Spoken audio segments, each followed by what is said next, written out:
How to make a Telegram account. Hey everyone, welcome back to our channel. In today's video I will guide you on how you can make Telegram account, so make sure to watch the video till the end.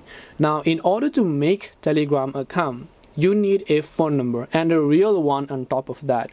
So without a phone number, and if you're under the age of 16, 18, for some reason your country has not yet provided you the phone number, you will not be able to create Telegram account without a phone number. So make sure you have a phone number, then go on about opening the Telegram application, and then just go ahead and then make sure to enter the code over here.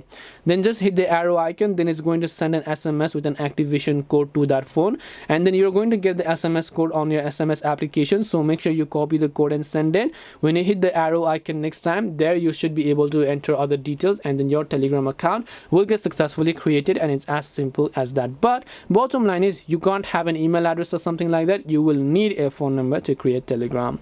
If you have any further questions, feel free to leave them down. Thank you for watching till the end, and see you soon in our next video.